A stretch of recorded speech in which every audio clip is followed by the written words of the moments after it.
भूथा अस्पताल। आज जो मैं आपको किस्सा बताने जा रहा हूँ वो हमारे कस्बे के भूथा अस्पताल का है। सारे कस्बे के लोग इस अस्पताल को भूथा अस्पताल कहते हैं।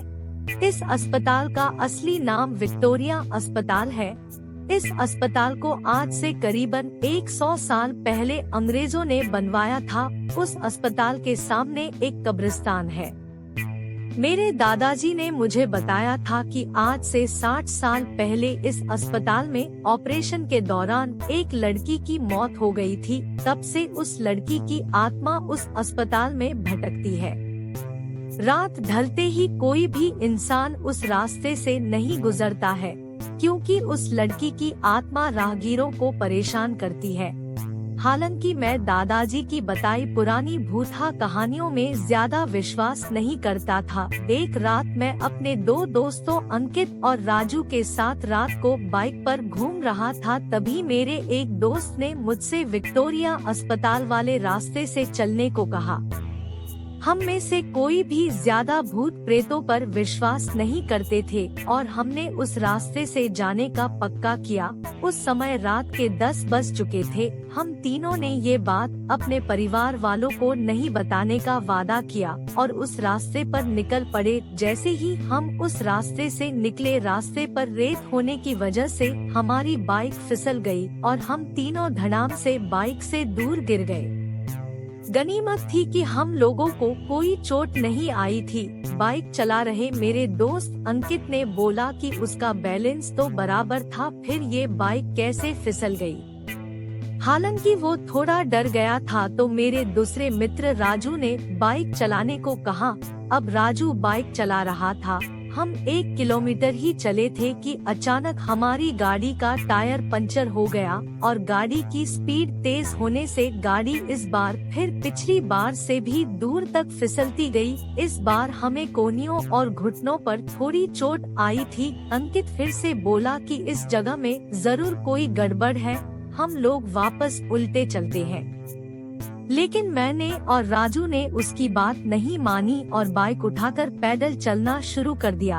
हम थोड़ी दूर ही चले थे कि अचानक किसी लड़की के चीखने की आवाजें सुनाई दी। ये सुनकर हम रुक गए और अंकित बोला, यार तुम लोगों को चीखने की आवाज सुनाई दी क्या?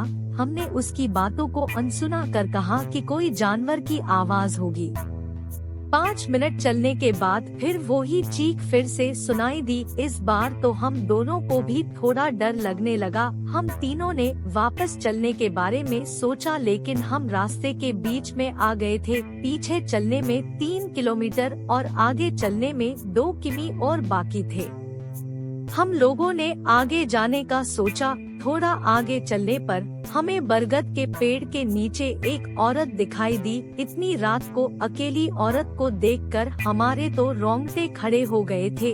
हम लोगों ने पीछे मुड़ने का सोचा, तभी वो बूढ़ी औरत चिल्लाई, बेटा रुको, मुझे हाईवे तक का रास्ता बता दो।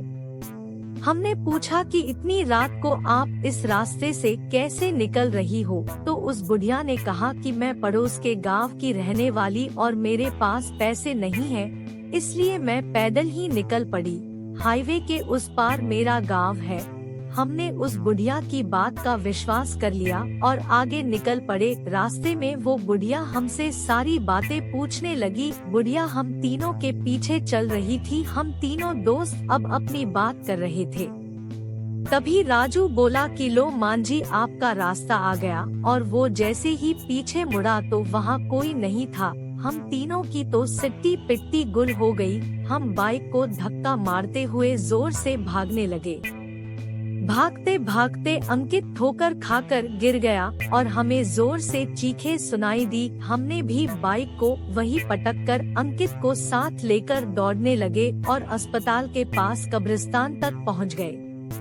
ये सब घटित होते 12 बज चुकी थी। हम पसीने से तरबतर हो गए थे और कब्रिस्तान पार कर एक मंदिर में रुक गए, क्योंकि अगर बिना बाइक के घर जाते तो जूते पड़ते। इसलिए उस रात मंदिर में ही रुक गए और सुबह होते ही बाइक लेकर अपने अपने घर आ गए और घर वालों दोस्त के यहाँ रुकने का बहाना बना दिया।